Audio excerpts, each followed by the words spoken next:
What is going on, everyone, and welcome back to another episode of Diamond Deck Discussions Unfiltered. Somebody's at me.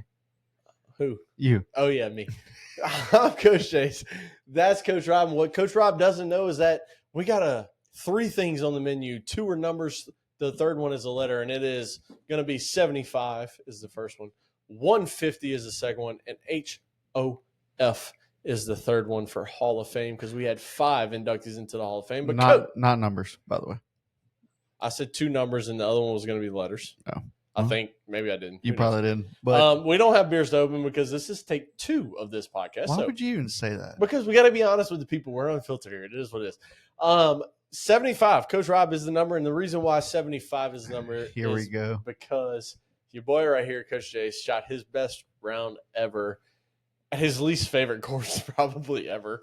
That would be a plus 375 today at Greystone in a plus 375. That's what you just said. You just said you shot a plus 375. Bro. Is that not right? 3 over 75. Oh, I'm thinking plus 375. Like plus 3, comma. No, see 75. I golf. That's what you said. Okay. Right there. You said plus 375 is what for you all shot. of us regular golfers out there, a plus 375 total. Oh, here we go. You just didn't pause. You said a plus 375. If my best round ever was a plus 375, I would not play golf ever. Buddy, it's one thing. So, like, I go out there, like, my worst round, I believe, is like a 120 something, right? You go out there and you hit the ball 120 something times. It's going to take a lot out of you. Yeah. You know, so yeah, that would take a lot out of you. that'd be wild. Anyway, if anyone has ever shot that, have you ever seen that video? Not to cut you off, but have you ever seen that video? To cut me off. Have you ever seen that video of there used to be a tournament out there of the worst golfer? It was like the worst golfer in the world tournament. And like seriously, whoever got the highest score won. No, I have not seen. And this dude was on like number 8, already fucking 20 something over, and puts 5 balls into the pond in front of him on a par 3. That's tough. And has a decent swing too. Yeah, it just tops the fuck out of it every single time. It just bloop, goes into the water. Yeah, you see, yesterday wasn't a good round for old Coach Jace. Right. So we all have those. Me and little brother shot a combined 8 over yesterday. We played a 2-man best ball, not a scramble. Best ball. What happened that one time where you shot I think you shot 79 or something like that? So yeah, my tied for best round before today was a 78, and I shot it in Chattanooga. And then that next day, you and Brant went out there and shot 93 and 98. Yeah, I shot like 97 or something like that the next day. And it happens. I walked out the golf course and I looked at him and I was like, golf. Yeah, it happens. It is what it is. But dude, 3 over, 75 today for your boy Coach Jace right here, and it was a very exciting round. It was so much fun. How I would have said it is I shot 3 over for a total round of 75. Yeah, well, I'll just throw comma in there. That's too many words for me. I'll fuck one of them up. So, kids, get your parents' permission to listen to us. Well, buddy, we're 4 minutes in, so go ahead and we got a lot of words to fuck up. Yeah, but dude, I tell you, it was one of those fun rounds. Just everything was dialed in. Driver was fucking money all day long. The wedges got together yesterday. You know, whenever we played on they had a meeting. The wedges had a meeting. They had a meeting. We got out there early this morning, and I was like, I told little brother, I said, 56. A wedge, 5 irons. The only thing I'm hitting off tee box or off driving range today. So I hit off driving range, dialed, like figured it all out. Yeah. Everything was good. I mean, there were multiple times that I was like 130, 150, 160 out and just darting. I mean, it was on hole number 5. I hit driver and I was 133 out and I pulled the A wedge out and it had a perfect little draw going into the flag. And I lost it. I lost it in the sky. I knew it was good. Like, I knew the number was good, right? 135 is essentially what I can get out of the club if I don't try to really juice it up or really, put in the ball in the back of my stance and try to really juice something up here. Yeah. So it was a ball that I was super confident in. Like, this is a perfect number. Hit it. I lost it in the air. And little brother's like, be right, be right, be right. And then it hits the green. He's like, go in, go in, go in. And I was 8 inches. I was 8 inches. I mean, I got up to the flag. I was like, "Where's the ball at?" We're driving up, and he goes, "Dude, you're gonna be less than a foot." And I was like, "That's not. I'm never less than a foot. 8 inches is never that. It's not that big. Yeah, Is it? I'm not sure. I was like, I'm never a foot away from the flag. There's no way I'm fucking 8 inches away.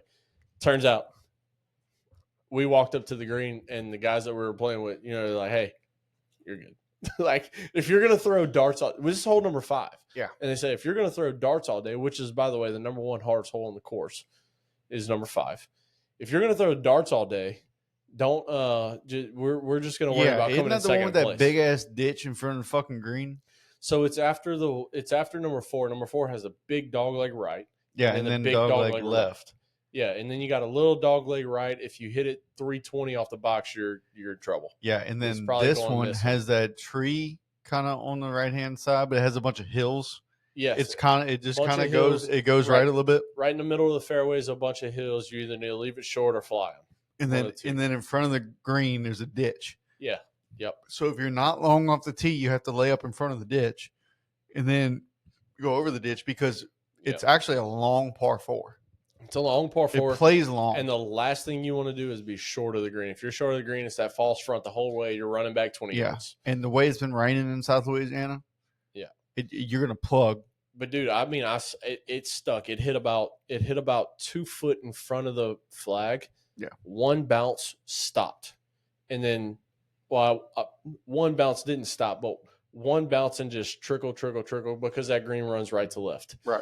And, dude, it was a fun round, man. I tell you, everything just as dialed in as it was today. Yeah, was like something I've never experienced before. Obviously, I shot 75. This is the best round I've ever had. 3 over at any course.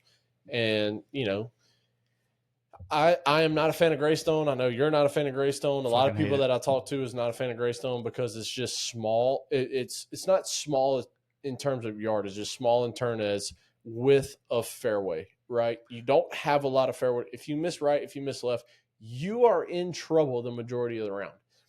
And, we both know the son of the owner. You know the owner a little bit more than I do. No, so and it's no knocking on Greystone whatsoever because the course itself was gorgeous. Let me just say, I'll tell you one thing. The course itself, when it comes to fairway, tee boxes, greens, because, all maintained very well. Putting all 3 of them together, you'll go to a course and you'll see a beautiful green, beautiful fairway, and you get to the tee box, you're like, how do I even hit off of this? So they used to have a problem with number 11, the green. I didn't even think these were a thing. Mm-hmm. I saw them on SpongeBob years and years ago. Nematodes.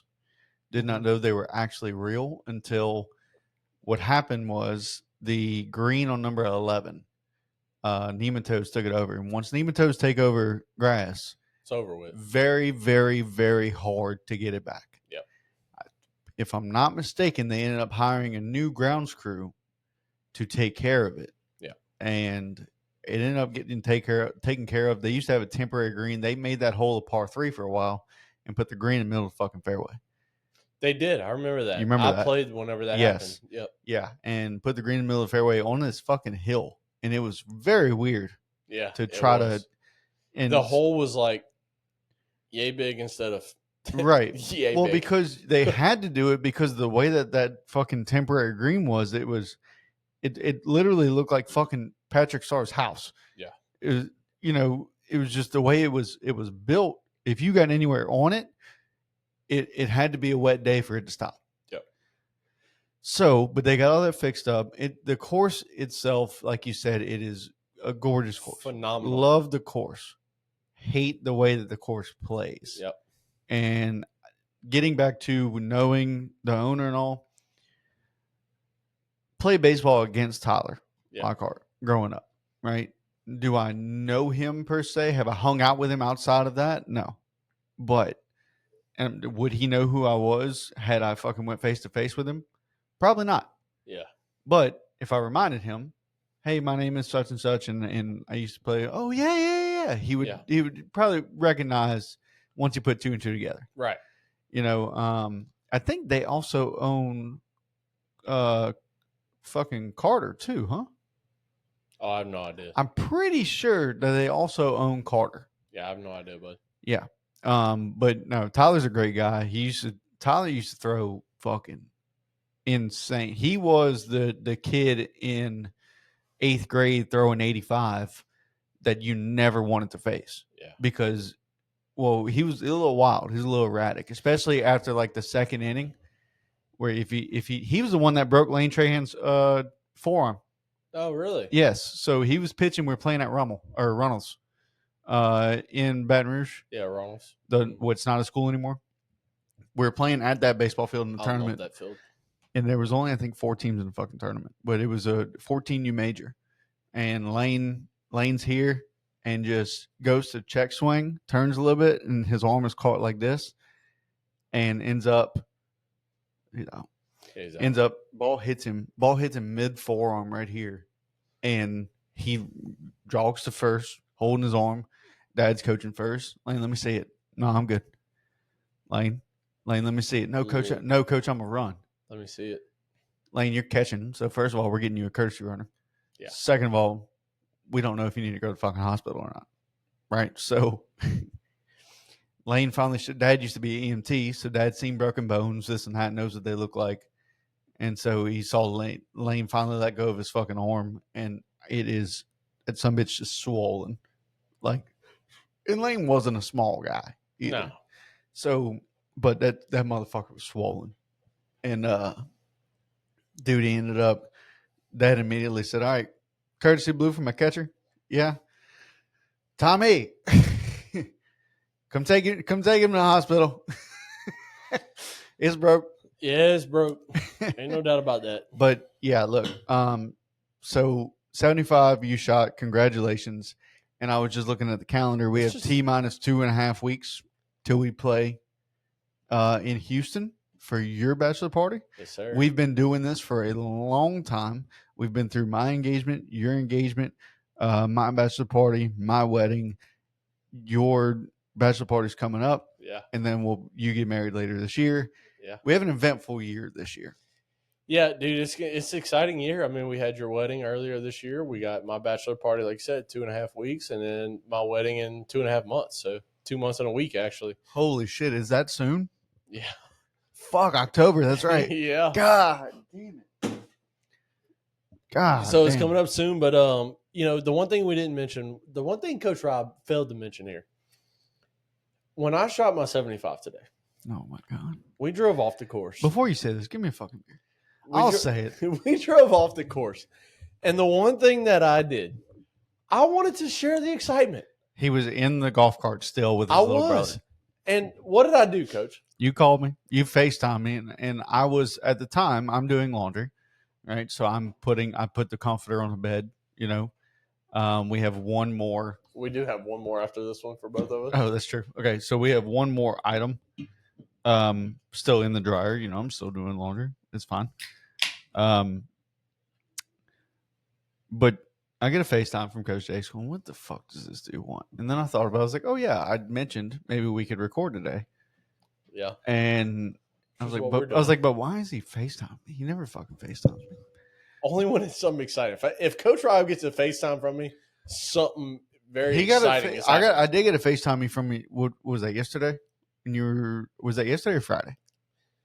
That was yesterday. It was yesterday with the puppy? Yeah. Yeah. They were auctioning a fucking purebred lab, look like my lab. Turned 3-month-old that day. Yeah. That is wild. Yeah.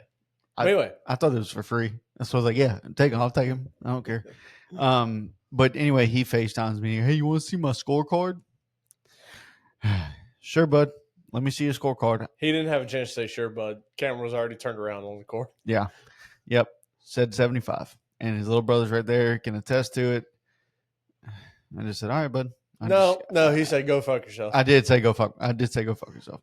Because all I want to do is share my excitement with my all I want to do is break 90, bud, and you're over here shooting fucking 75. So, dude, it was a crazy day. I don't know what to tell you. It's like you said, whenever we open this thing, I've been juiced up for A little while. Yeah, Coach Jace came here like a like an artificial Christmas tree, pre-lit. I've been charged up for since 9 a.m. We teed off at 8:50. Yeah, I've had those days. Yeah. Well, speaking of which, birthday's coming up.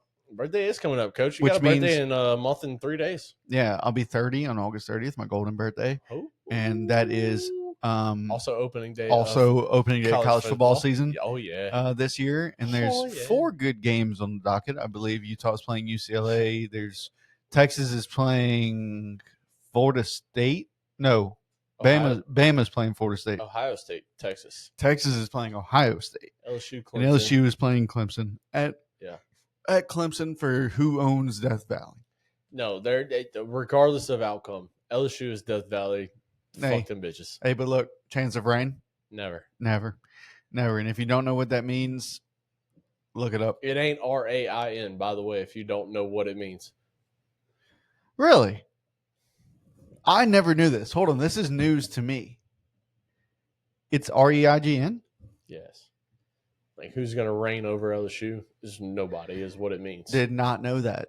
Because I've been in Tiger Stadium as it is raining, and they go, chance of rain, and I look up, and I'm like, well, it is not RAIN. 100% on my end over here, No, it doesn't. Did not know that. Yeah. That is new to me, and I will take that now with as it should be. That is awesome. I did not know it's that. who's going to reign on Tigers in Tiger Stadium, and it's no one.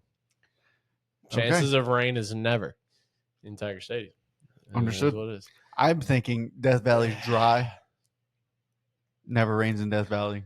All right, let's get to our the second number. Get to the second number, 150. I don't know. I kind of want to save him. I kind of want to save it for. Let's go to the HOF first. Let's go to the letters. Let's go to the letters because this is going to be pretty quick. We had 5 Hall of Famers get inducted today. Dave Parker, the second son of Dave Parker, which if you play the show, you know Dave Parker. Great card, always. Yes. Always a fantastic card. Yes. The other one is Willa Allen, the widow of Dick Allen, which if you play the show, Dick Allen, fantastic card also. Yep.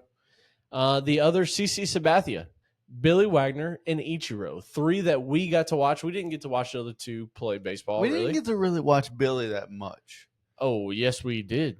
I did, at least. I grew up going to Houston to watch the Killer Bees, Berkman, Bagwell, Biggio, and Billy. That's who, I didn't think Billy was a part of the Killer Bees. Oh yeah.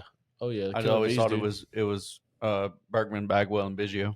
No, man, Billy was part of that, and we got our, I am a few years older than you, but watching you're a year older than me. I'm a few years older. You are a year, and you are what, 14 months older than me? You're June? Yeah. 14 months older than me. How's that math? I don't know. 14. Because my birthday's I've in had August. a lot. My birthday's in August, right? So you're the one that's going to be an operator. So if your math is correct, if you saying the math is right, math has nothing to do with being an operator. It has gotta to do know with being numbers. in my old job as an instrument tech. balling. Instrumentation does a numbers. lot of numbers. Yeah, you still got no numbers. Anyway, CC, Billy, Ichiro was really the guys we got to see play. Ichiro is part of 3,000 Hit Club. The Mariners are also retiring his jersey. Number 51, the infamous. On August 9th. On August 9th, yep. Mariners are retiring that. I think he has 3,087 hits. Didn't Randy Johnson wear 51 as well?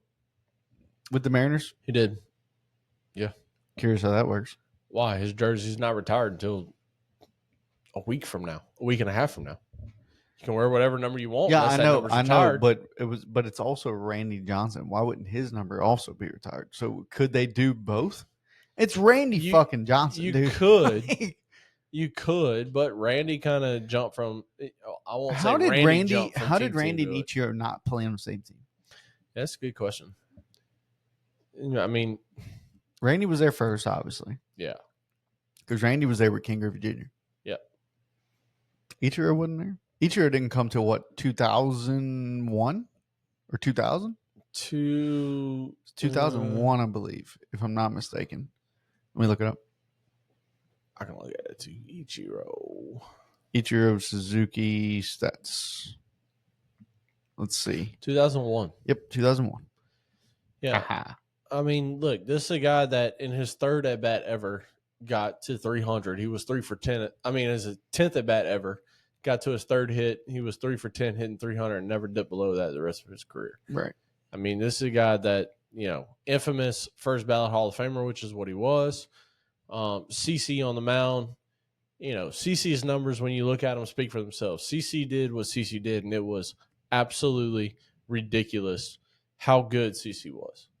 And Billy Wagner is one of the best left-handed closers in all of baseball history. Arguably the best left-handed closer in all of baseball history, in my opinion. You just moved the mic, got real close to the computer. What is happening over there? What are you seeing? Did you know Randy Johnson pitched for the Astros? Yes. Interesting. Didn't know that. So Randy wore the number 51 with the Mariners from 89 to 92. Okay. And then I think in 93, from what this is saying, he wore the number 34. And then 93 to 98 went back to 51. And then 98 went to the Astros. 99, from 99 to 2004 was with the Diamondbacks. Went to the Yankees 05-06, wore the number 41. Diamondbacks in 07-08, 51, and then 51 with the Giants in 09. Did not know that he pitched for the Giants to end the season, to end his career. Yeah, late in his career. I mean, it was literally last year's career. Yeah. 8-6 record, 4.88 ERA. Yeah, 22 games pitched. That's crazy. 17 starts. Interesting. Yeah. Did not know that. Okay. So, I mean, look, what would you, if you were, say, any team that Randy's played for, okay, what team would retire his jersey? Oh, I think tough. I think Diamondbacks. I think Diamondbacks. I think Randy Johnson, I think of two teams: is Diamondbacks in Seattle. Yeah, he won a World Series in 01 with Diamondbacks. Man, if I had to retire his jersey, he's going to go in with a Seattle hat and a Diamondbacks jersey on. I don't know. Yeah, but I mean, I don't think either of those teams are going to retire his jersey. I don't think Randy Johnson's getting a jersey retirement because it would have happened already. Yeah, maybe. Now, Ichiro, on the other hand, Ichiro's getting one. I'm shocked that his jersey didn't get retired while he was fucking playing. August 9th, his is coming. Yeah. This motherfucker, Ichiro, played a long time. And could you imagine if he would have been, just say, came in if he would have when he was young, like 22? Because Ichiro came in when he was 28. 27, something 28. like that. And he already had 3,000 hits in the Japan League. Did he have 3,000 already? I'm pretty sure. See, I thought combined it was like he has Pete Rose record combined. Let's see. But it's not by much. Combined hits. He has a combined in his professional career 4,367. So he doesn't have Pete Rose. Or what is Pete Rose? Pete Rose has 1,278 hits in the NPB. So that's combined, right? That's combined. Okay, so 3,089 hits in his MLB career. So he does have Pete Rose beat 42.56. Yeah, he's got what Pete beat. has. Yeah, he's got 43.67. God damn, Pete Rose at bats 14,053. At bats. Games, yeah, at bats. Games played 3,562. That's crazy. Dodgers had 13 left on base, bud. Did the Sox win? Is that game? Yep, that's game. That's why it says final. Boom. We took the series right there. There we go. Yeah, so do series really mean anything to MLB? This one means a lot, yeah. No, I'm saying, like, is it, in my opinion, it should just be games won.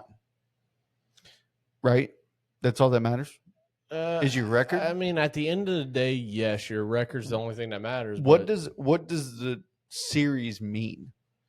So if it's Red Sox Dodgers in a championship, right? In the World Series, Red Sox are now a whole team. Yeah, but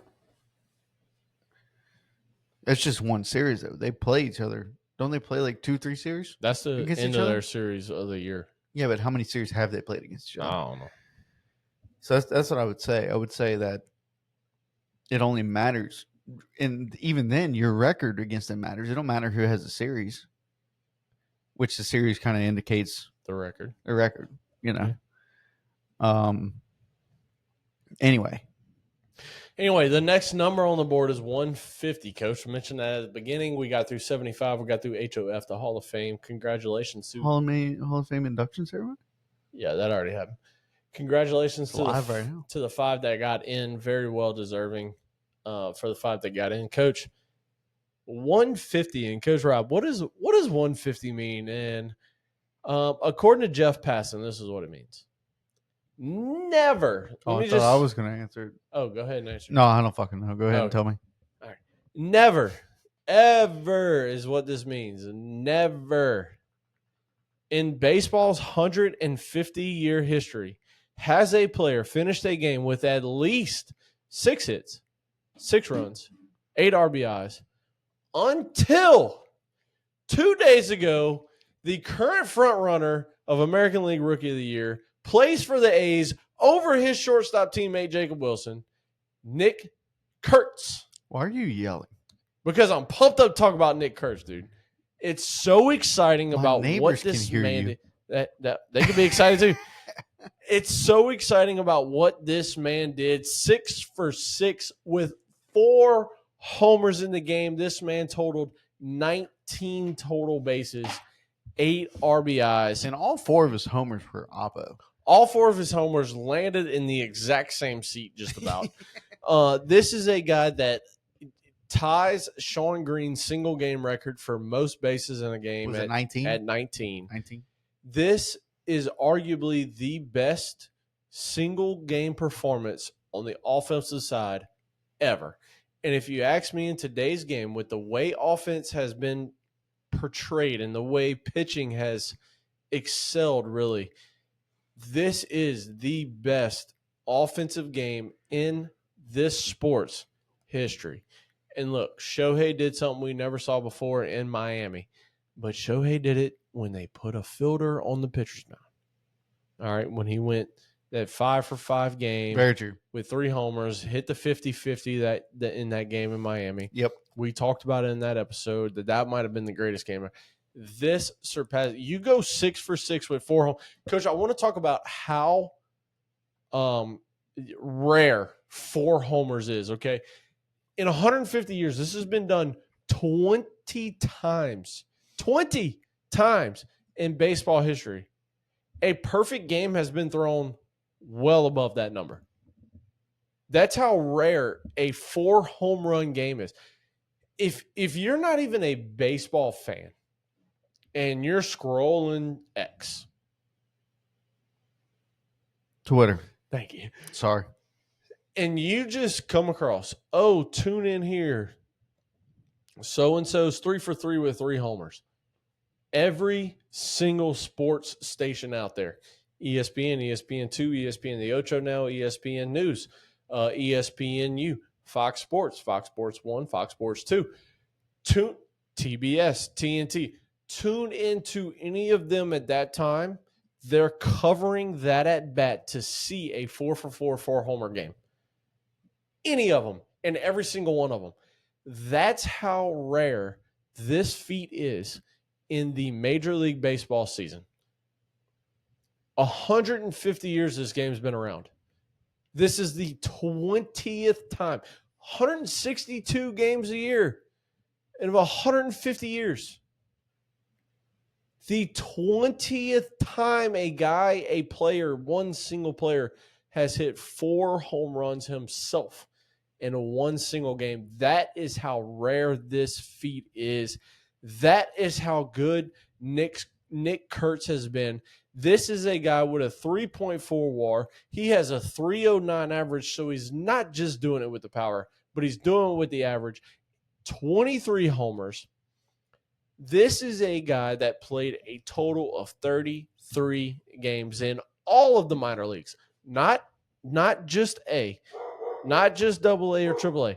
33 games total in the minors. And he has come up, and in his, let me fact check this, in his 67 games. What? What, dude? Go tell mom. Jeez. In his 67 games. Get out of here, boy. Come on, D. Hey, go. Come on. Get out of here. Go. Or just stay. Why is he so amped? He's amped talking about Nick Kurtz, too, I guess. I guess, dude. He's a baseball dog. In his 67 games. Coach, he's only been in the big for 67 games. And he's 23 homers hitting 309. He is making this look like the fucking minors to him. I mean, this is we see a lot of guys. We saw Jackson Holliday come up last year, who was the number one prospect according to everybody that watched baseball. And then get sent back down. Because he went, 1 for 32 or some shit that with 19 strikeouts or something? Do you remember we had a kid who played for us? I'm not going to say his name, but you know who he is. He was 1 for 30 on the season or something like that. And then we get to the World Series and he clutches up. Yep. And goes, I think, what was it, 4 for 7? You can go big inning if you want to. It wasn't on. That's why, yeah. This is the only close game. The other ones were blowouts. All right. Fair enough. But kid goes off in this World Series. We come in second, Yeah. in our bracket or whatever the fuck it was. But Jackson Holliday, it's going to happen, right? It's going to happen where you go on a snide. I think there was so much pressure on him, and I think there's going to be a lot of pressure on Ethan Holliday whenever he gets called up too. Yeah. Especially playing with the Rockies, and the Rockies just got rid of Ryan McMahon. And that's where his dad played. That's right. The storyline behind this. Yes. He just signed for over $9 million, just the highest in high school history ever for a draftee at the number 4. Yeah. Even the number 1 high school pick getting picked has never signed for over $9 million. And now, at the 4 pick with the Rockies, with the family history and all this stuff, Ethan Holliday signs for over $9 million, sets all the records, that, and other. But what's crazy is both those kids have a beautiful head of hair, and Matt Holliday has none. Yeah. I don't know if that's a lifestyle choice or if that's just how it is. Yeah. I mean, look, this is to talk about this in the sense that we're talking about and how good it is. I mean, not only is this just the 20th time in Major League Baseball history that this has happened, a 4 home run game by a single player. This is the first time ever that a rookie has done it. No rookie ever has 4 homers in a game. I mean, you're talking about 150-year history. And look, the season was shortened, back in those times. I get all that. It's never been always 162. I get all that. But if you were to do 162 times 150, whatever the shit that equals, and this has only happened 20 times. It's insane. This is a massive feat from a rookie that's not just doing it with the power. This is the dude that is, up there with the home run leaders. He's not a Kyle Riley or a fucking Aaron Judge, obviously, yet, but he also came into play long after Kyle Riley and Aaron Judge did. He's got 67 games under his belt, 276 plate appearances. To put that in perspective, to compare him to an Aaron Judge this year, Aaron Judge has 103 games, almost double, and 459 at-bats, and has 37 homers. Yeah. What this kid is doing, what Nick Kurtz is doing, is absolutely unheard of. And this is by far, we just sat on here a couple of days ago and talked about how Jacob Wilson, all-star shortstop for the American League starter. His dad was on talking this, talking that. That was the front runner for the American League Rookie of the Year award. Not anymore. Look, His teammate, Nick Kurtz at first base is, and I tell you what the A's have going for them.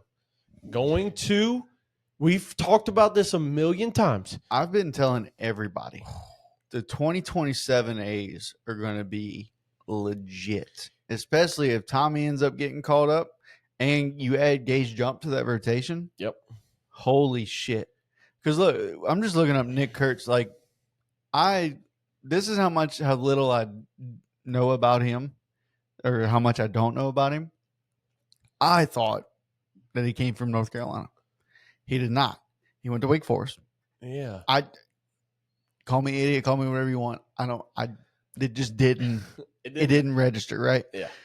Looking at his OPS, okay, he has only had under a 1.0 OPS one time, and it was last year in AA, and it was with two teams. I'm sorry, with one of the teams that he played with when he played with Midland. He ended up getting called up from single A where he had a 1.5 OPS, and then in AA he ended up having a 0.75, and that was 2024. Okay, Yeah. Now you go to 2025. He's in AAA. He only played 33 games in the minors. Right, like he's in AAA with a 1.040 OPS, but before that he started off the year in single A.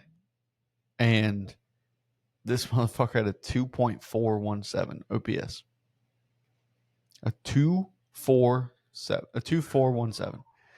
Unheard of. Yeah. Now it's single A, right? So that's one of those games where a player goes 4 for 4 with 2 doubles and a homer, and you see it for one time because it's the first game. It was only one game he played in single A, and then went to AAA right after that. Played 20 games with a 1.040. Yeah. In college, 22, he had a 1.108. In 23, he had a 1.311. And in 24, he had a 1.294. I mean, of everybody on that Wake Forest team that LSU played in 2023, that was the guy that you were most concerned about. I mean, Nick Kurtz was the guy. You didn't want to pitch to him. No, everybody knew that he was going to go top first round, right, in the next draft. And what he's doing now, and I think 2 weeks ago, you ask anybody that watched Major League Baseball, they're going to say Jacob Wilson is your front runner for AL MVP, right? Which is insane. He's hitting 330. I remember 9 homers. He don't strike out. He puts the ball in play, kind of deal. And now 2 weeks later, you're looking at Nick Kurtz and you're seeing what he's doing. And 23 homers is leading the team, I think, and hitting 309, which is probably second on the team, especially with Jacob Wilson. He was in a drought of like 1 for 17, 1 for 18 coming out of the All-Star break kind of deal. I'm not sure where it's at now, but he was struggling coming out of the break, which we've seen with a few teams, including Sox, Dodgers, were in a break. Yankees, who we're about to get to, is really on the mend right now, and they've had to make some moves, and we'll get to that here in just a second. But Jacob Wilson's batting 312 right now. And what is he in his last 7?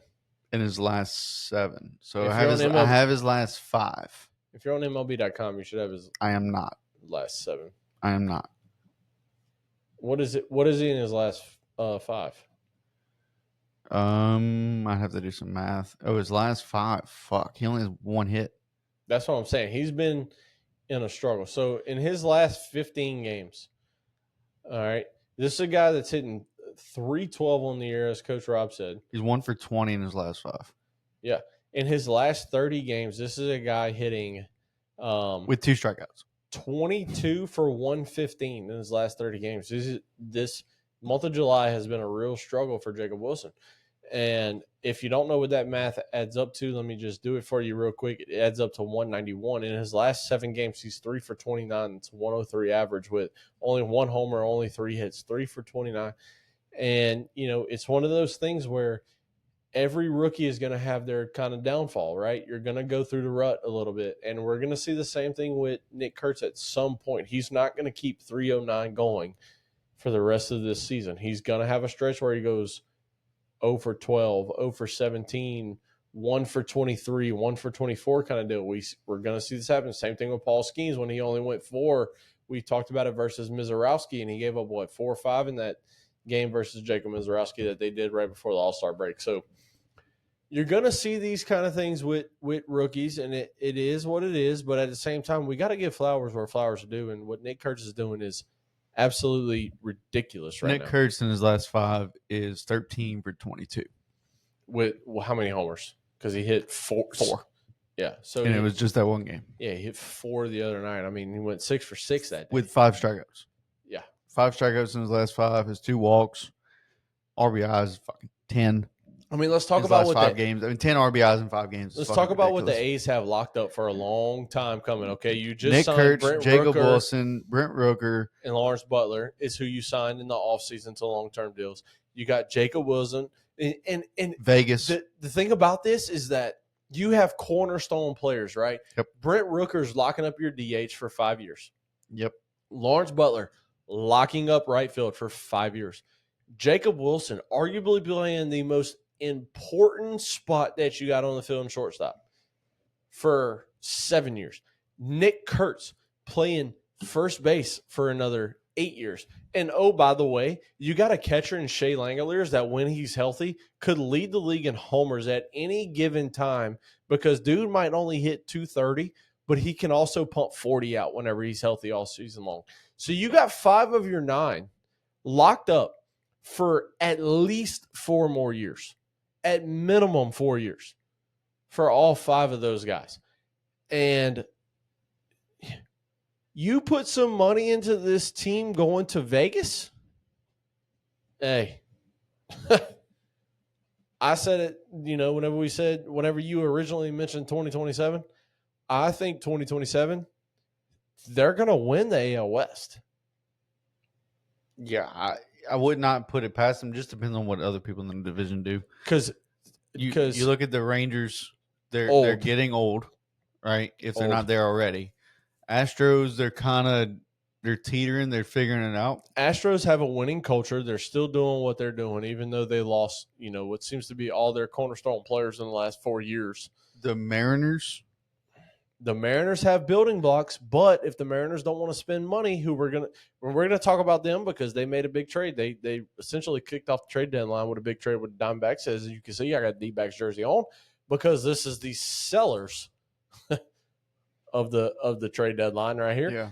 But we'll talk about them here in just a second as well as with the Yankees. But I want to get on to point number 1 because I'm looking at pictures of Kate Upton right now, and I'm just trying to figure out what's wrong. All right, so clearly, if you're looking at pictures of Kate Upton, you're talking about Justin Verlander. Yes, so Verlander got his first win in 17 starts with the Giants.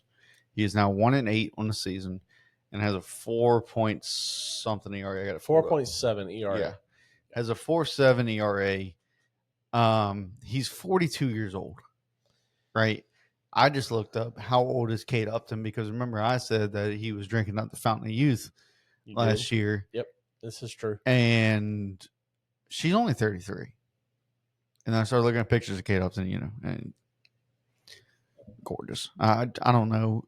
It must be the thing she got up front, but I mean that's part of it, right? Oh yeah, her stomach curious. Definitely. No, it's flat. It's nice. Anyway, Verlander. I'm curious as to why, because to only have 1 win in 17 starts with a 4.7 ERA, that's not a 4.7 is not awful. No, it's not. Well, I mean, we see middle rotation guys with 4.7s going, winning records sometimes. Right. But I mean, it might be like a 7-5. It could be a run support deal. It could be, but then you go and you look at the Giants' record. They're 3rd in that division, 2 games out of the wild card. Now they're 2-8 in their last 10, but they're 54 and 51. So the thing that concerns me they're winning games. They're not winning those games. The thing that concerns me about Verlander is this.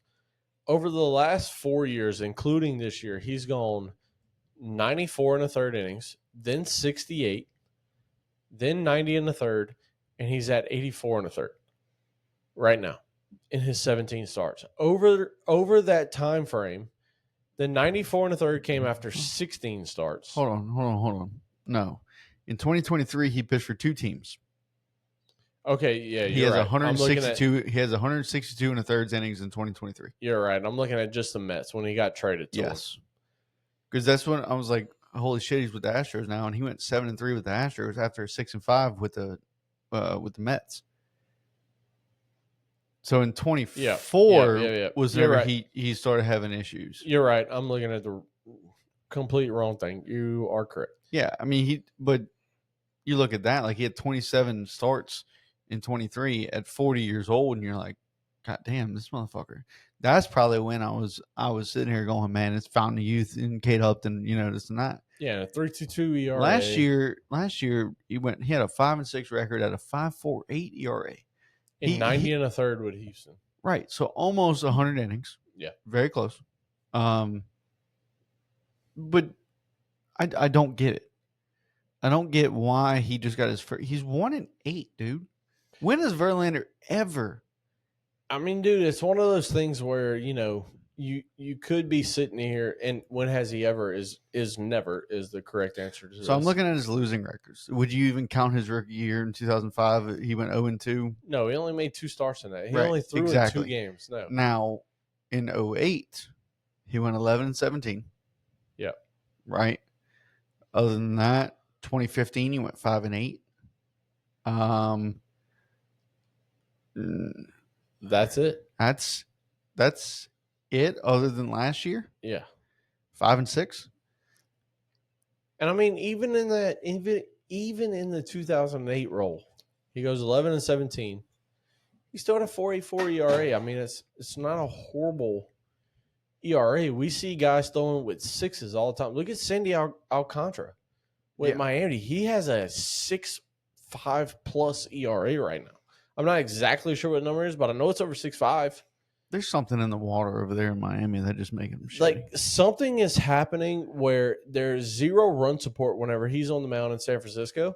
And they just not like the fucking guy? I mean, I don't know what it is, but this is a guy in Justin Verlander that, good for him for finally getting his first win. He is a negative WAR player at 0.4 right now, 0.4 negative. At 1-8, but still a 4.7 ERA, man. We see this all the time. If your team can't get you more than 4 runs, you're probably losing the game with the emphasis on offense, right? So look at this, right? So his last 5 starts. So his last 4 before the win. Okay. They lost 4-0. They lost 13-0. They lost 11-2. And then they lost 5-2. So they've scored 4 runs in his 4 starts. In 4 starts. Now, again, this is the last 5 games, right? So obviously the one is a win, 9-3. They won, and he pitched 5. He didn't allow any runs. Had 5 walks. Yeah. To me, it seems like this might need to be his last year. Speaking of last, this is our last 2. Yeah, how amazing would it be if your wife wouldn't get us like a 12-pack from Walmart? It's not going to happen. All right. Fair enough. What if your sister wouldn't get us a 12-pack? It's not going to happen. Okay, fair enough. I'll probably need to stop drinking for the day anyway. I do have work in the morning. So right, I do too. I need to go play the show. Yeah, but I'm about to do that. What did I say? You need to go play the show. It's not a paper motion about MLB show. But, I wish. That'd be fucking awesome. Yeah, dude. It's one of those things where I just feel like he's not getting the run support. I also feel like his innings are being cut. He's really teetering on that 4 to 5 inning limit. But he's getting. I mean, look, the one before the win, he went 2 2/3. You got a calculator on your computer? Yep. That you can pull up real quick? You do too, but yes. All right, pull yours up. Okay. Do 84 divided by 17. 84. Or 17 divided by 84. Whatever. I'm not the mathematician. What do you want? I want to know how many innings per start he's getting. He's got 17 starts, 84 in the third innings. Okay. Yeah. 17 times. So 84 innings divided by 17 games. Yeah. Okay. 4.9, so almost at 5. Exactly. So you're throwing half a game. You're not getting to the 6th, 7th, 8th inning mark. Your offense is doing shit behind you. You're really in line. I mean, look, here's the thing about it, right? 17 games started. He's got 9 decisions in this. 8 losses, 1 win. So you're averaging 8.95 innings a start, essentially. Yeah. Is there a way to have it broke down by game? There is. You got to go. Yeah, there is. What are you trying to see? I'm on Baseball Reference right now. I'm trying to see the max amount of innings he's gone this year, which I think it's 6. Okay. But I don't know. We go Justin Verlander.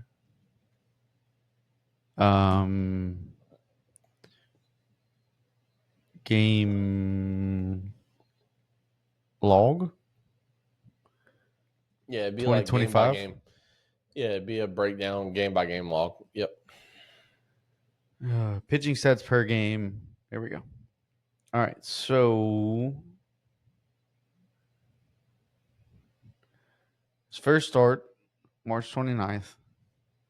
Okay, he went 5. So he's gone so far. The longest I'm seeing is 6 1/3.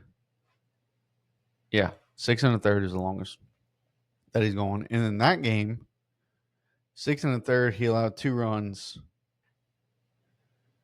1 home run, 1 walk, 4 strikeouts. His strikeout numbers are down too by a lot. There's one game he had 9 this year and did not get the win. Actually, he didn't get the win, but the Giants got the win. Yeah. But he 5 2/3. Listen to this shit.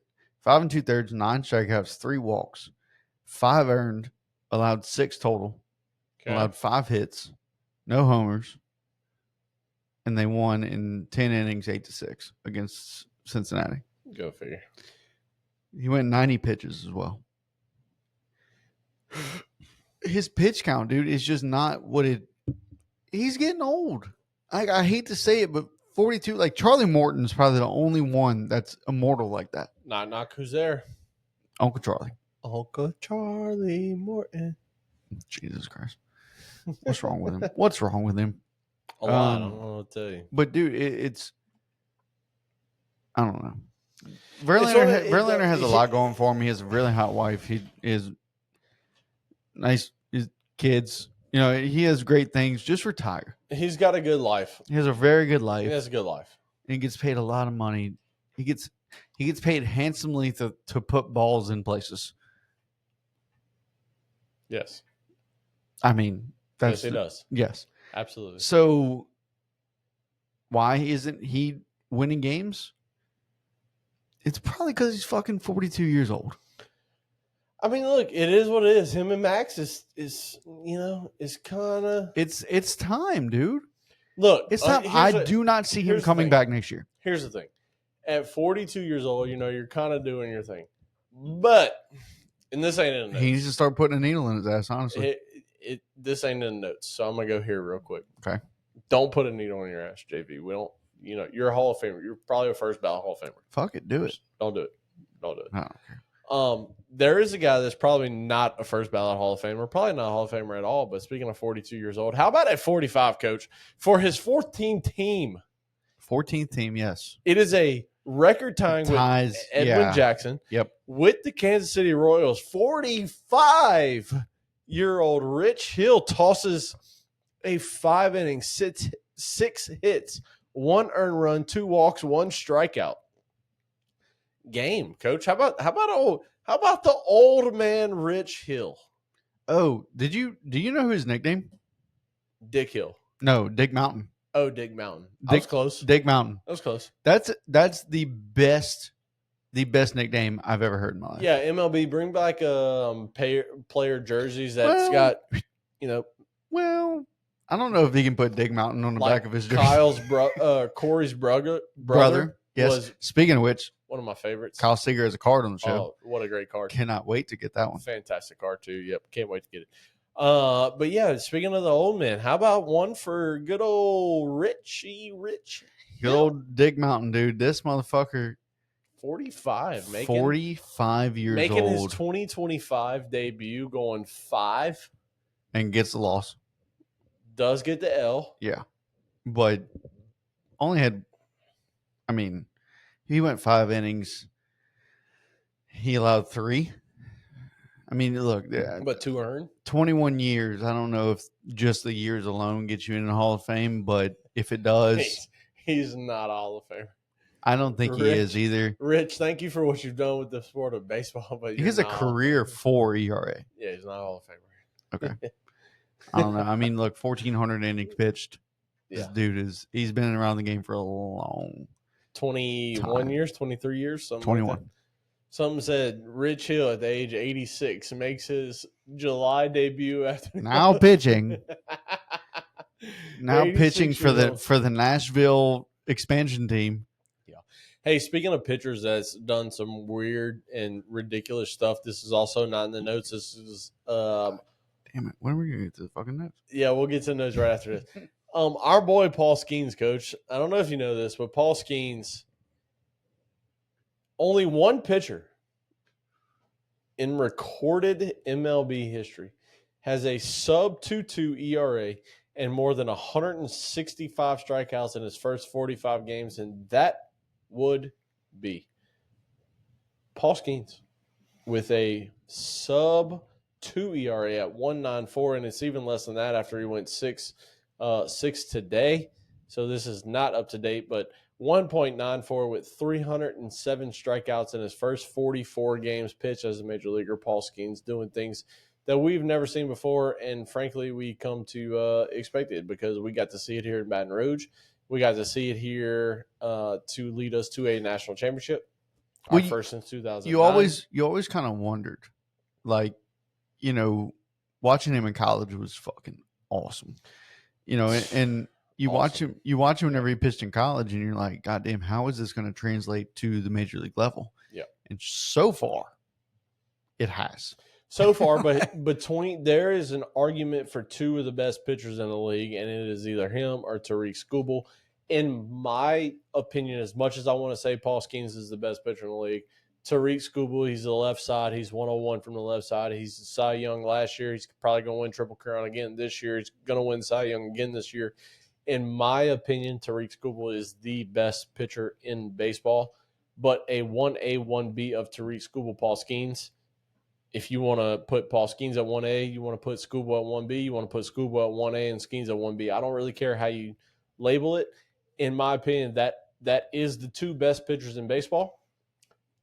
But if I had to pick one who is the best currently in baseball, it's Tariq Skubal. The good thing about Skeens is right now his career wins and losses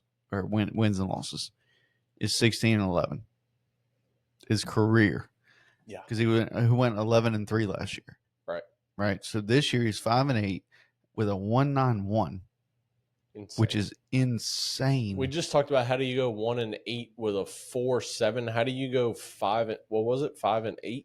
5-8 with a 1.91. You want to know how? Because look, this is last 5 games. That means dude is not getting better than 2 runs a game whenever he's on the mound starting going 5+. He got a loss against Milwaukee. He only went 4 and allowed 4, and they lost the game 2-4. Right, so he gets lost in that one. That's fine. Now, you got to break this down game by game. No. I mean, against St. Louis, I was about to say they won. I'm going piss, but against St. Louis they won 1-0. Yeah, go for it. And he pitched 5 and just went only 5 strikeouts. But this is the one that pisses me off right here. They played Seattle, and I think I was watching this game. They played Seattle July 6th. And they lost 1-0. And Skeens went 5 and allowed 5 hits, no earned, and had 10 strikeouts. And they lose. As a pitcher, you have to just sit here and go, what else do I have to do what else do I have to do to get a win? Because that should have been a win right there. They lost another one against Minnesota. 1-2. They lose.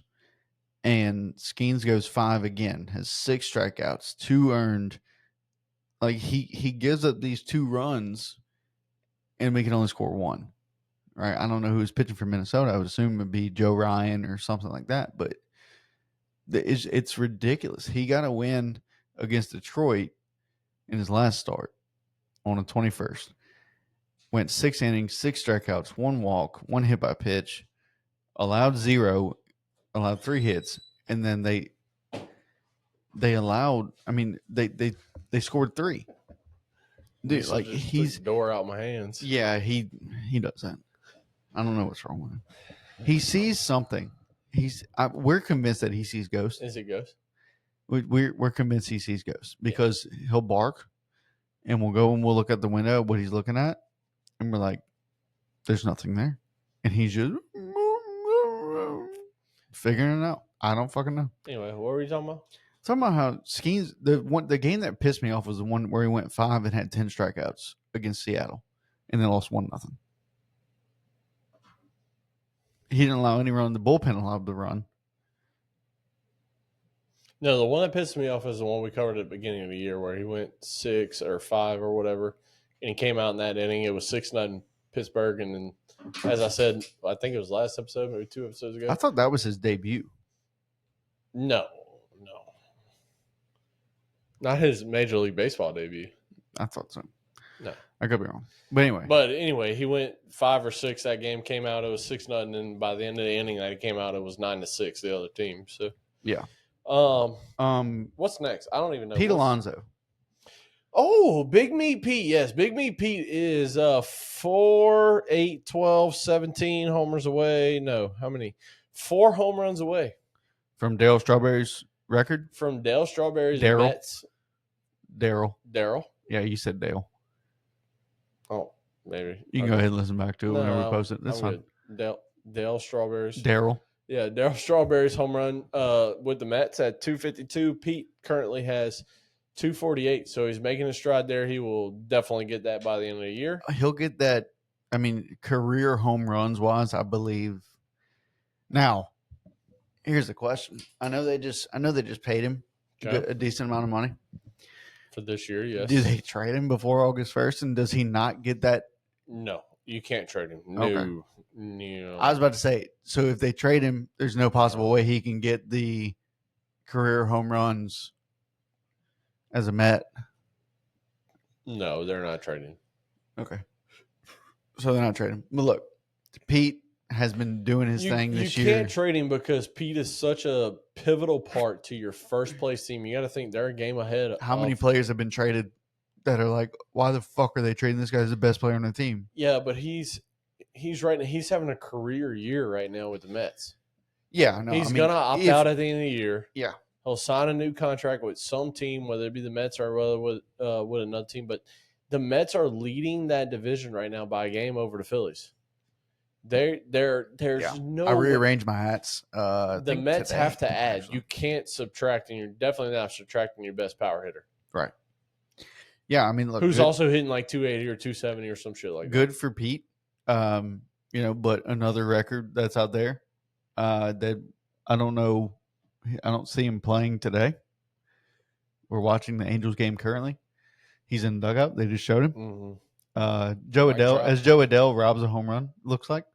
Yeah. Oh, my goodness. Good old Mikey Trout. Mike Trout reaches 1,000 RBIs. He's the 9th active player. Oh, Joe Adele. Joe Adele does rob a home run. I do have to correct you. He has not reached 1,000 yet. He's at 999. Oh. I did this 4 days ago, and I thought within the four games he would get another RBI, but he hasn't yet. But when he does, he'll be the... Well, the Angels have 4 runs, so let's see if he did it today. He might be in the DH spot today. Might be. See if he's got him an RBI today. Career... I've already looked that up. RBIs is still at 999. So he is very close to reaching 1,000 RBIs. Like I said, I did this 4 days ago. Yeah. So he's very close to reaching 1,000 RBIs, which would make him the 9th active player that has 1,000 RBIs. And this is good to see. This is good news we're seeing from a guy named Mike Trout. Yeah. Most of the news says that, he's injured or he's not playing today, or him and Anthony Rendon are doing this together because they're not playing. Whatever. We just can't go an episode without mentioning Rendon. Fuck him, dude. He is one of the biggest pieces of shit to sign a big ass contract. And man, look, at work they talk a lot about fatigue management, right? And it used to never be a fucking thing. There was fatigue management, right? You can't work X amount of days in a row. Okay. Which earlier in 2024, I believe the beginning of 2024, when I worked nights, I worked 46 nights in a row. Please, somebody tell me about fucking fatigue. Yeah. It's not a thing. It's I'm not going to say what it sounds like, but you might feel fatigued. You might. But guess what? You do what you got to do because that's what they're paying you to do. I loved working the 46 nights in a row. You know why? Because my checks were big as fuck. I enjoyed those checks. Were they? A lot. They were large. Very large. And in charge? Yes, I paid for the honeymoon. Do I have anything left of it? Probably not. But still, it's the principle of hold on.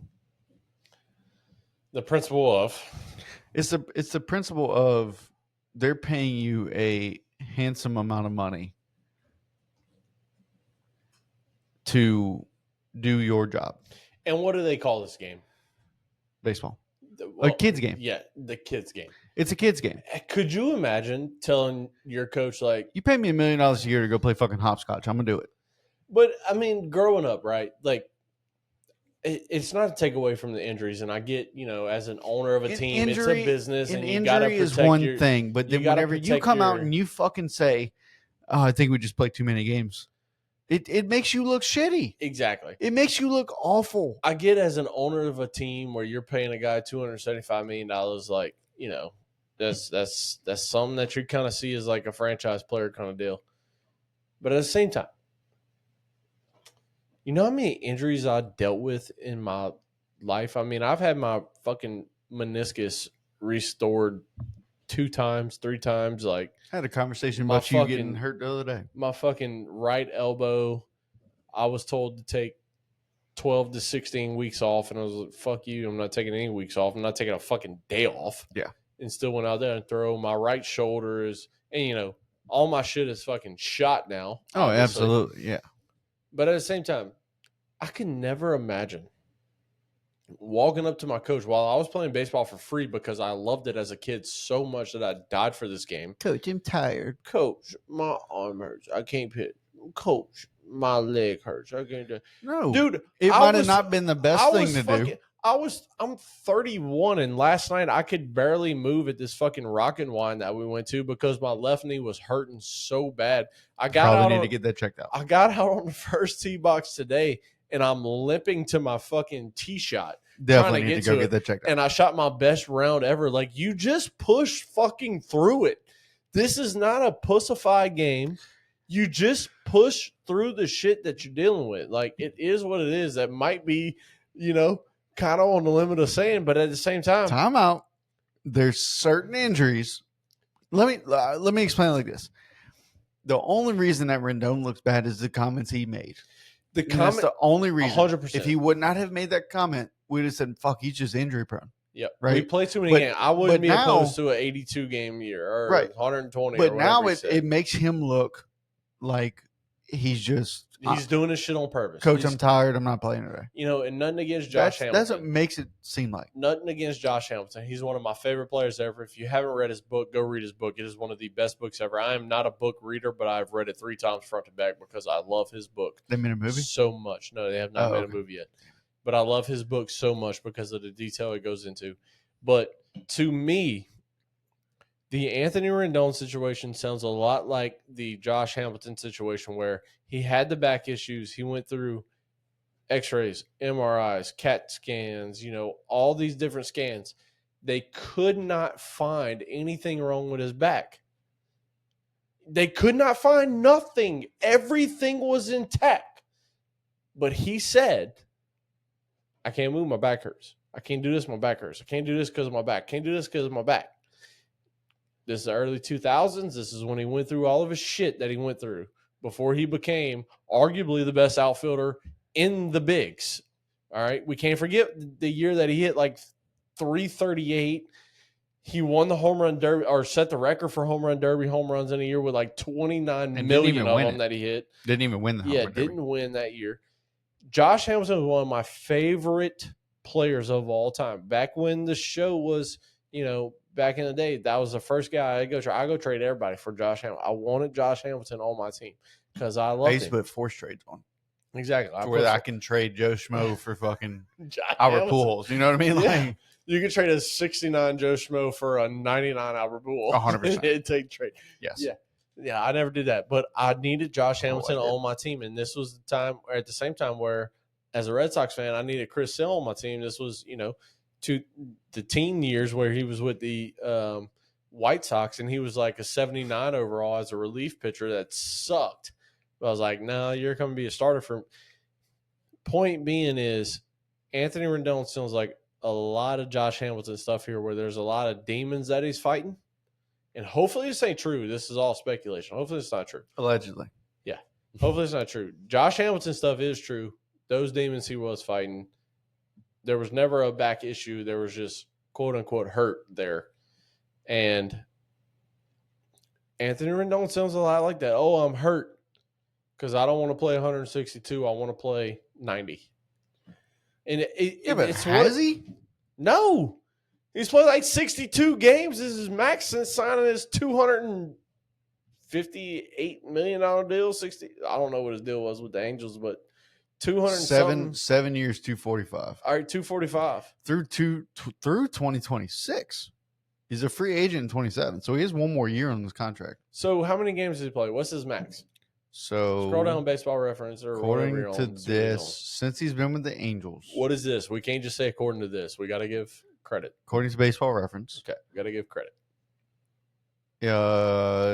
58 is his max. 58 is his max. That's what I'm saying, dude. So 52, 58, 47, 43, 57. It sounds a lot like actually that. The first year in 52, so when he played 52 games in 2020, COVID year, Mickey Mouse year. Yep. Dodgers championship. Yep. So they only played 60 games that season. So can you count that? No. So the next 4 years, he goes 58, 47, 43, 57. And now 57 this year, I don't know when his last game was. It does not say that. Who's that? Rendon. When his last game was this year, because I don't see him playing right now.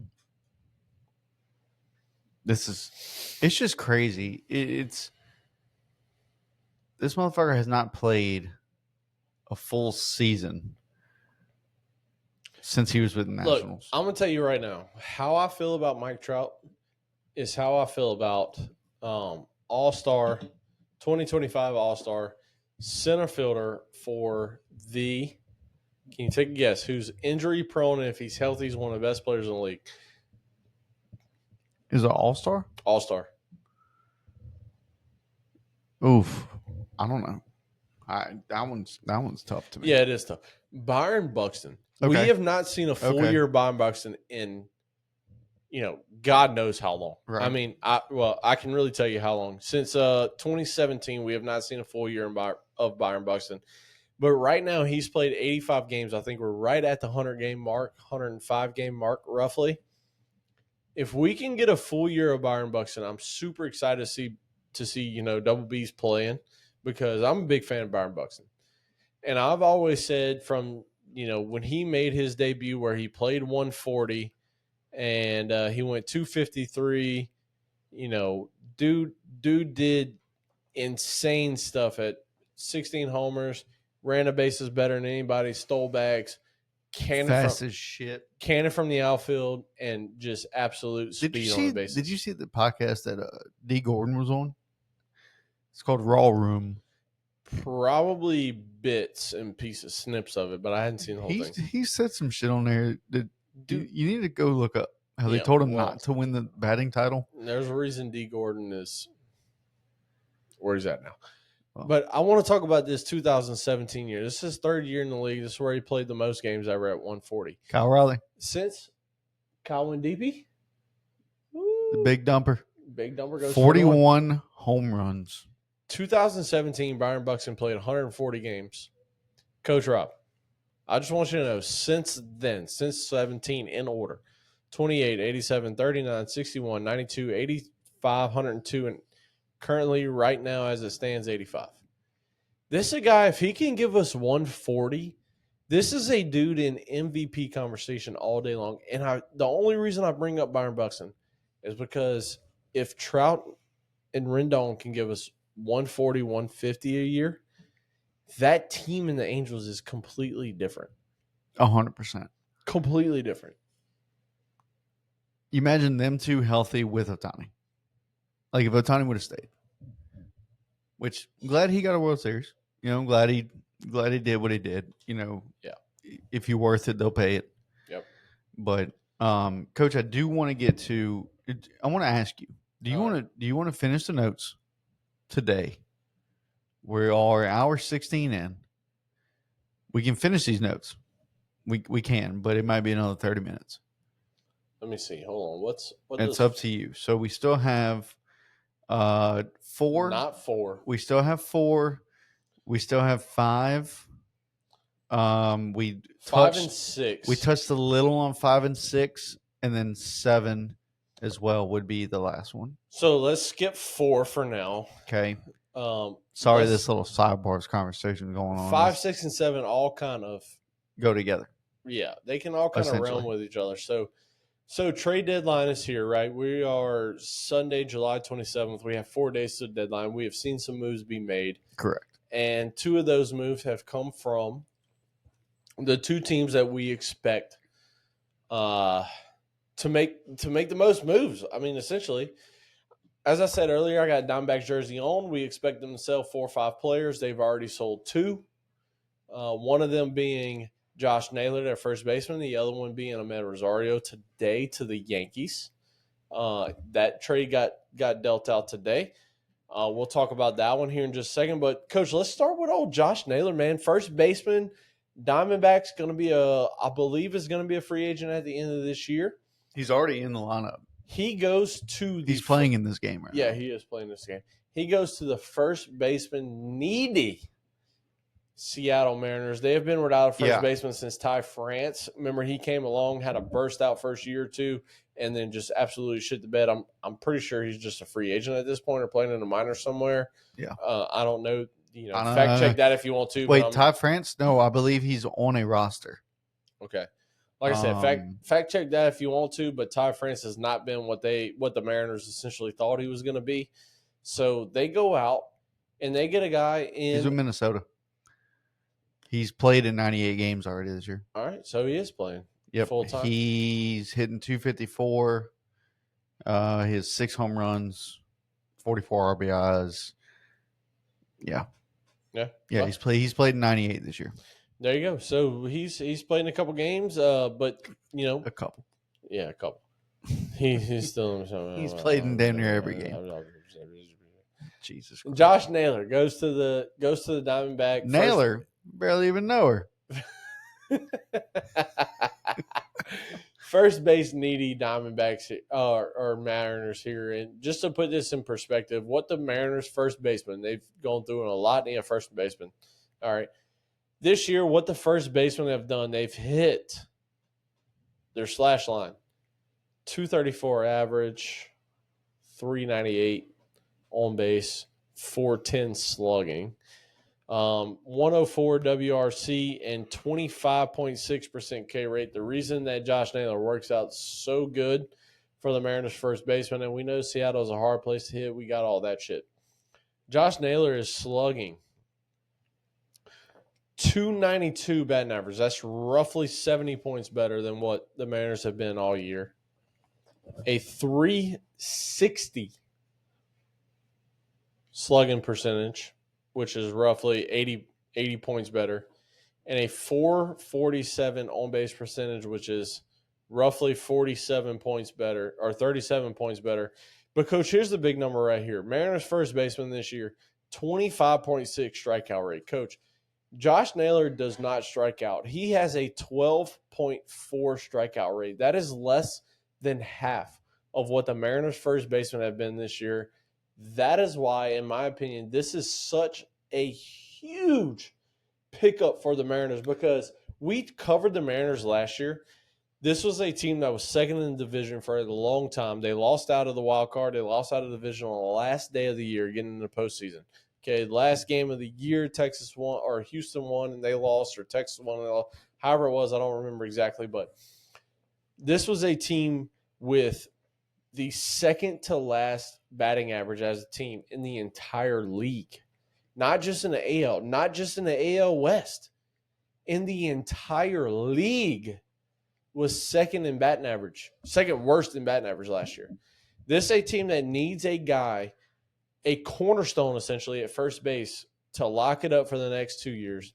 And you got rid of your 18th ranked prospect and your 13th ranked prospect. Whoop de fucking do. Like, you got rid of Joe Blow and Schmo Joe. Joe Schmo. Yeah, that's who you got rid of to get one of the best hitters in the National League this year.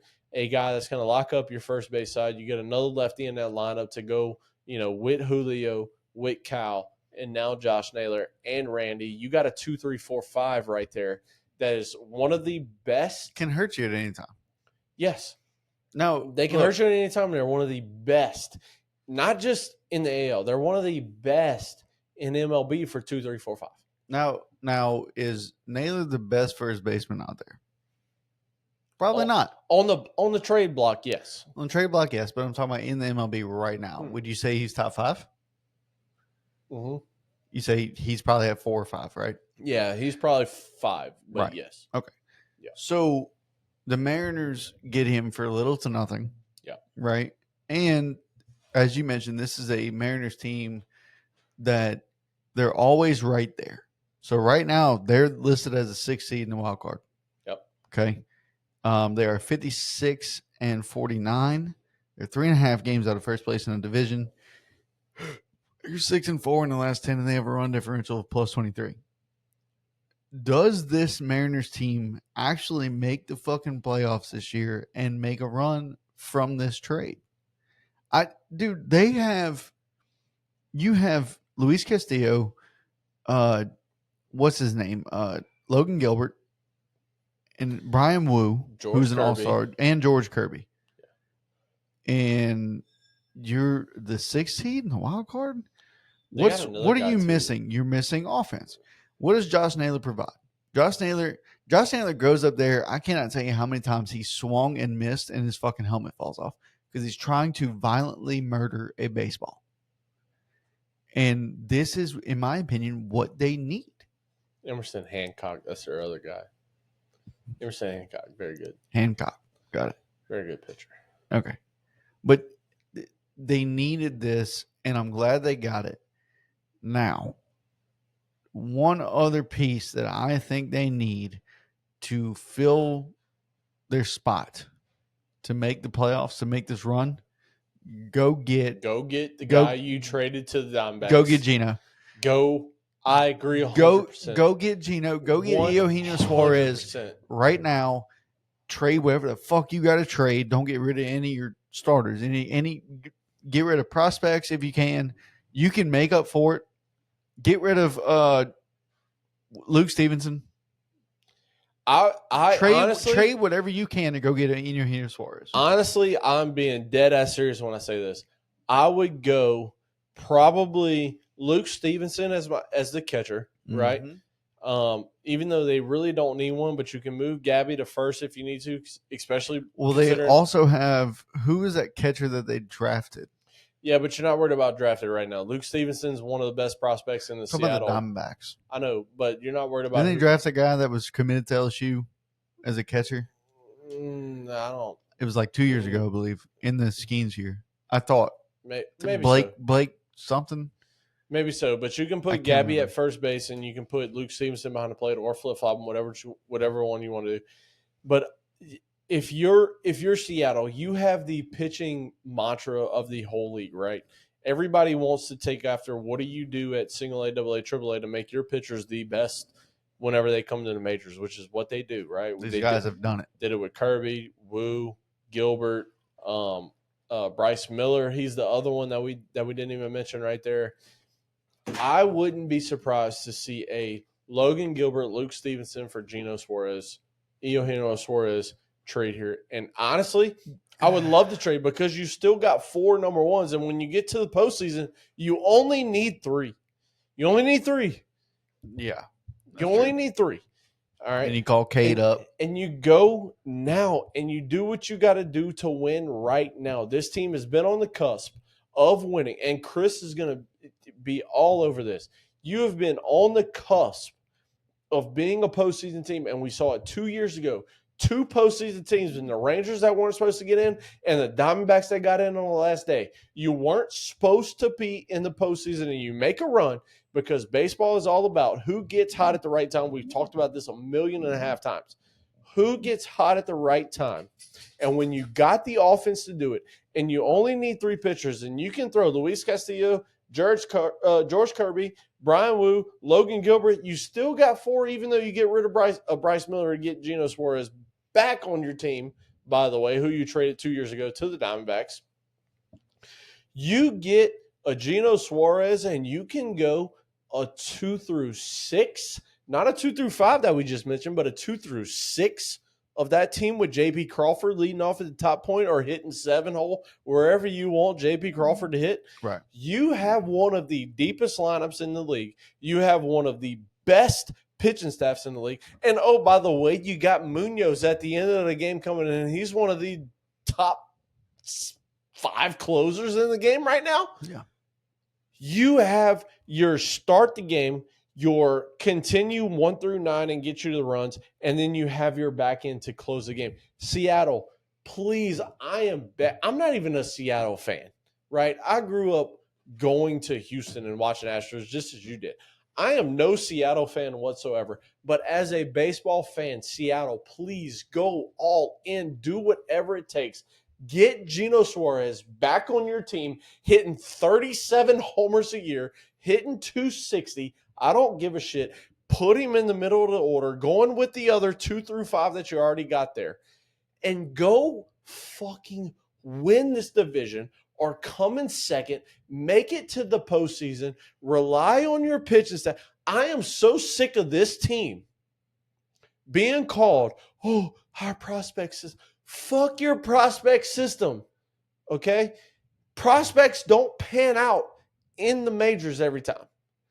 Trade your prospect system for the major leaguer that has proved himself against major league teams. Go get the best of the best.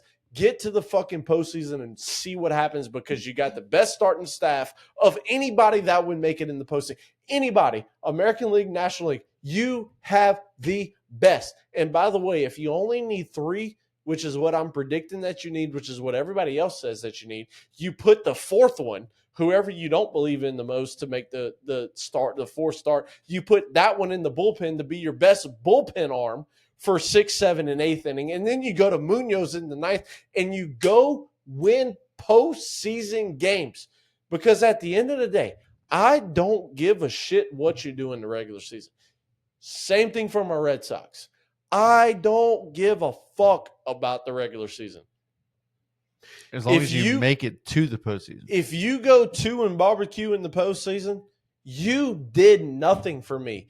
Do whatever it takes to make your team the best that it can be because you have one of the best prospect systems in the major leagues. Yep. Trade those guys and get Eugenio Suarez on your fucking team again. You traded him 2 years ago. Go back and get him. If you love it again, you re-sign him in the offseason. But you keep him there and you put him in the middle of that lineup hitting 3-hole behind Julio and in front of Cal. And now opposing teams have nowhere to pitch to. No. Because you want to pitch to Julio? No. Nope. You want to pitch to Geno? No. Nope. You want to pitch to Cal, who's going to hit left or right hand, who's better than anybody else in the fucking – he's going to win the MVP with Judge being out, who we're going to get to here in just a second. Maybe we're already – I don't even know how far. Hour and a half. we're an hour and a half into this. You're going to get to Judge here who's going on the fucking injured list for the next 10, 15 days. No, you don't want to pitch to that guy either. And then you got Randy following that. I mean, dude, Seattle's got to do something. And I am rooting for Seattle. I really am. I've never been a fan. I love Chris, and I know he's a Seattle guy. I've never really been like, Seattle this, Seattle that. I always loved Ichiro, but I've never really loved the team as a, as an organization. I feel like, they're acting just very cheap and they shouldn't be. But, dude, if you're Seattle, man, if it ain't this year, what year is it? Because Luis Castillo's a free agent after next year. 2036. Logan Gilbert's a free agent in 2 years. I mean, if it ain't this year and you're not pushing your chips all in the basket and you got to get rid of one of your pitching prospects, I don't know for Seattle, dude. But that's my take on them. You got to go. You got to do something. Yeah, and there's another third baseman out there that just got traded. Speaking of third basemen, Ryan McMahon from the Rockies gets. Yeah. Thank God you took him off of the Rockies. Bad part is you put him on the fucking Yankees. And the Yankees gave up Griffin Herring, shout out LSU, and Josh Gross, whatever the fuck his name is. Grosz. Josh Gross. Sure. Yeah. All right. And then Aaron Judge came down with a bad case of masturbator's elbow. So I don't know what the deal is with him. I mean, what is that injury? Like, what does his injury look like? So he threw a ball last week from right field into second base, and he started wincing at the elbow, right? And the Yankees said, in full Yankee fashion, like, it's no big deal, whatever. And now you're about to put him on the injured list, on the injured reserve. Right flexor strain. It is a flexor strain, according to Jeff Passan yesterday. He says, the flexor mass is a bundle of muscles in the forearm that connects to the elbow and serves as a brake to take stress and strain off the UCL. Flexor injuries often precede those to the UCL, meaning Tommy John. Mm-hmm. They can be healed with rest. Time on IL varies and depends on severity of the strain. So best case scenario, we saw Aaron Judge. And look, again, I will stress this forever. We are Red Sox fans through and through, but I will never, ever wish injury on a player. Right.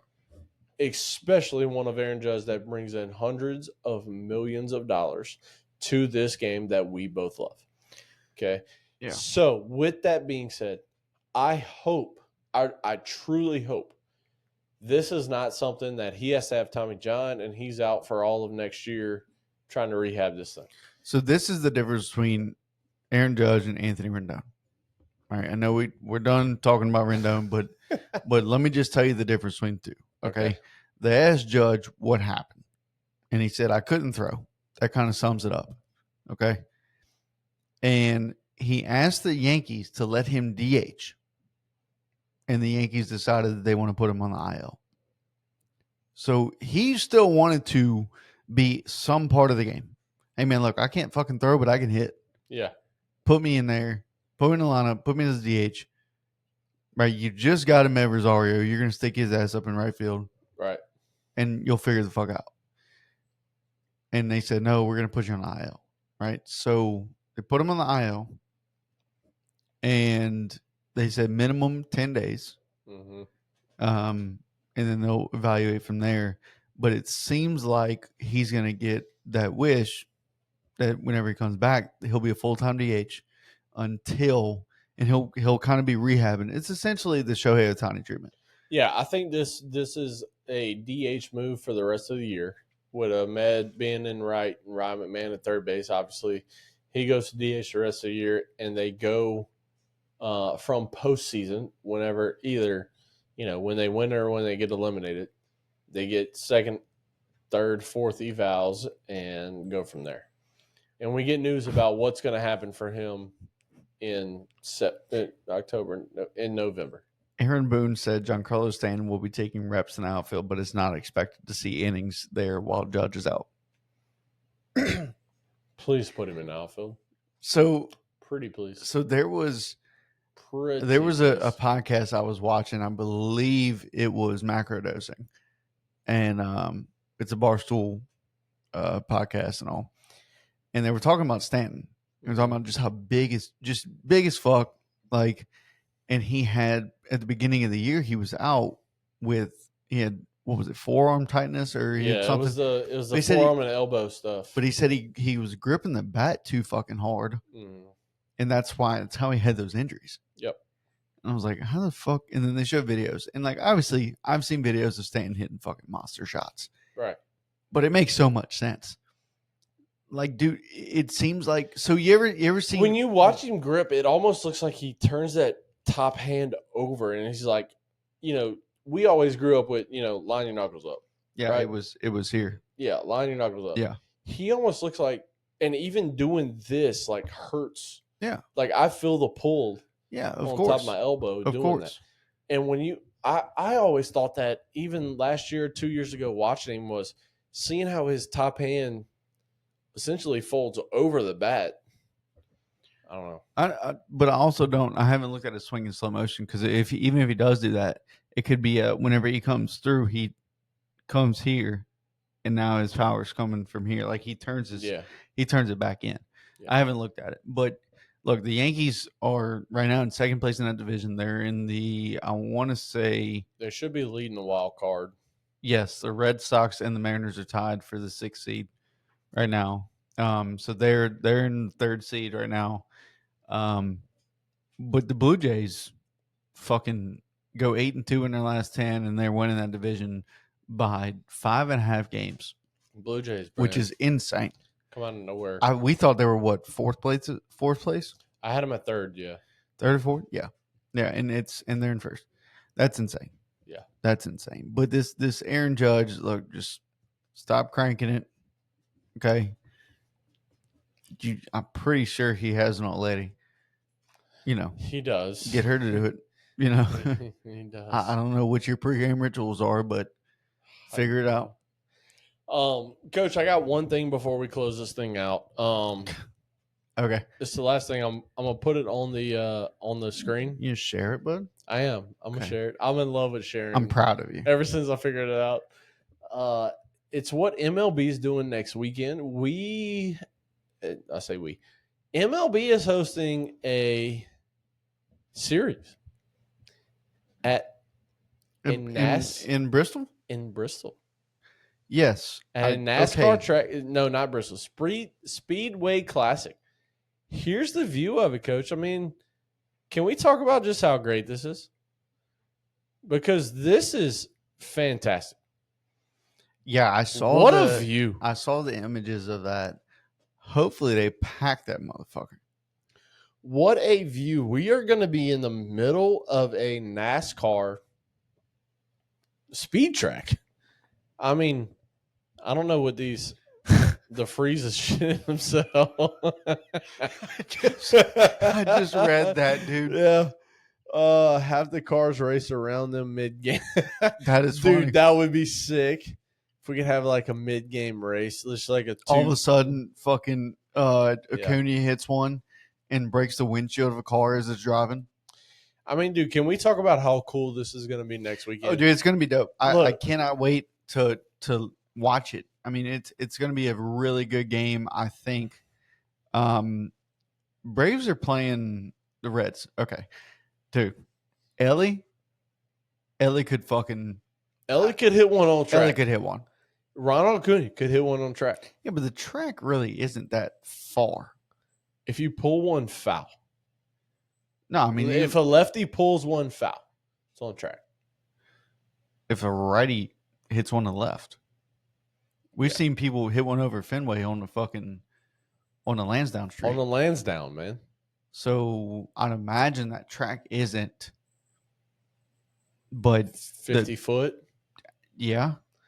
Dude, it's got to be. Either way it goes, this is a sick deal by MLB here. I tell you what I don't like about this is the stands Yeah, they're not on the stadium. They're outside. You know what I mean? Like, so Yeah, it's all outside. now will they allow? Now here's the real question: I'm gonna stop sharing this here. is there fucking RV parking?